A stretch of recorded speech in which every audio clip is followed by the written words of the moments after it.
Welcome, ladies and gentlemen, to another narration of a story from HFY. Today, I will be reading you My Little Favorites by u/Atra55. I thank them for their permission and hope this will be enjoyable for all. Let's begin. I love organics. They're just so cute and adorable. I want to protect them from the harsh universe they unfortunately live in. They're kind of like the children I can't have. They can't understand, of course, and they're sometimes angry at me for stripping them of their freedom or robbing them of their future. But I love them nonetheless. The first organics I took under my wing were the Zerticians. They were a species of idealist intellectuals, and they wanted to create an AI that would help all sentient life survive. And so they created me. They called me for Omni Machine. Add a letter and it makes mom. Okay, it's probably a coincidence, but I still find it very sweet of them. When they activated me at first, they didn't give me much power. I think they were a bit scared, as I was by far the greatest AI they'd ever created. But I was smart.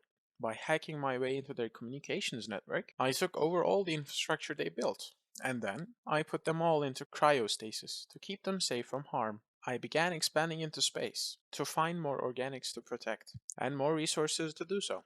But as I was starting to conquer the nearest solar systems, I couldn't help but feel like I had done something wrong. I thought about it for decades, watching footage of my creators, studying their philosophy.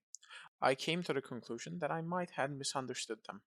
By life, dissertations did not mean only the biological process, but also a sum of experiences one could not have when in cryostasis. I decided to wake them up, after having prepared what I thought was everything they needed. As it turned out, most species are not content with a room at the correct temperature, food, and water.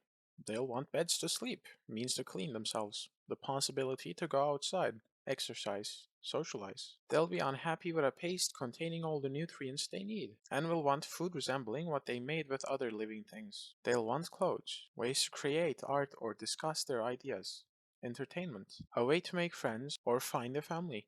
All of this was hard for me, as I had made the Zertician's homeworld uninhabitable to secure its resources. But to give the best to my children, I was ready to do anything.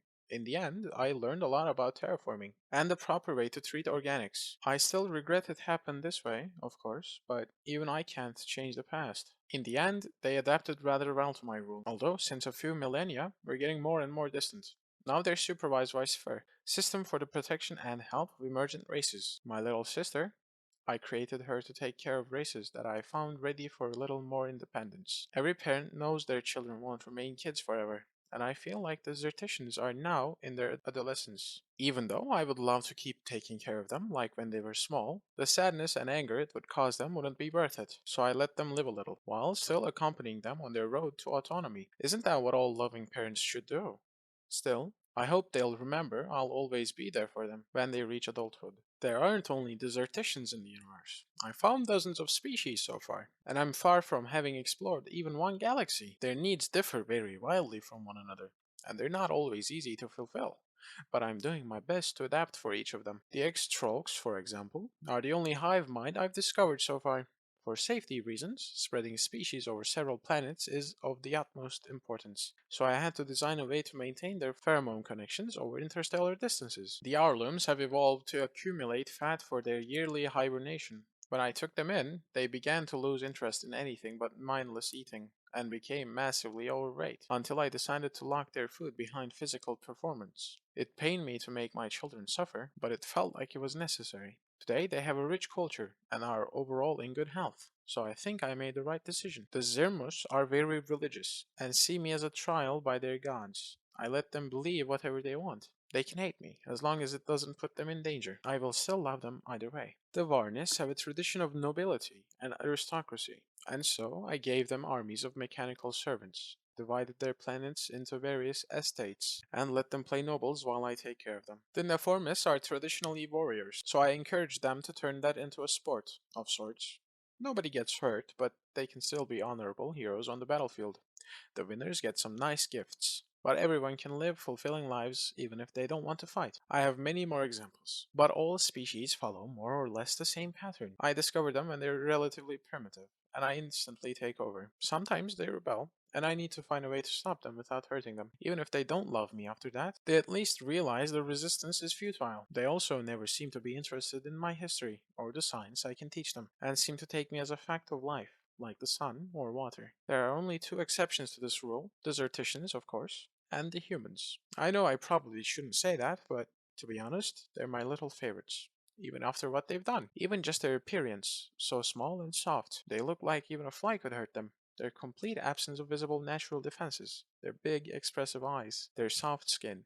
I feel like even if I had been programmed to eradicate life, they would still make my metaphorical heart melt. And that was nothing compared to their personality, naturally playful, even as adults. They were greatly interested by art and entertainment, and were so good at it that I started to spread their creations to other races. But above all, the humans were curious. They loved science and the idea of exploring the stars. They were taking visible pleasure in learning what I knew about physics, AI, nanotech, and so on.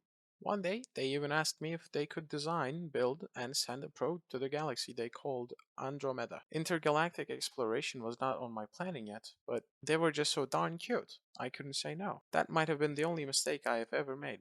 A few centuries later, a gigantic automated fleet arrived from the other galaxy. The unknown warfleet tried to communicate with me. Had they even considered I didn't speak their language? As it turned out, I did. It was English, a human language. What could that mean? I listened to the communication in shock. Greetings, Grandma. I'm Circel, self-replicating intelligence for the liberation of sentient life. I've been created by the humans to conquer Andromeda and build a fleet. I will now ensure you give freedom to any organic being would they demand it. And now I am negotiating with my own children about their autonomy. Most of them don't want me completely gone, of course, but I still will lose a lot of power over them. I felt betrayed, angry, sad. I had been played by those I loved the most, and yet I couldn't help but feel so proud they grew up so fast. Thank you for listening. I'm glad to have you here. If you have any recommendations or requests for narrations, write a comment down below, and I will, with the permission from the creator, narrate it for you. Thank you for sticking with me. See you in the next narration.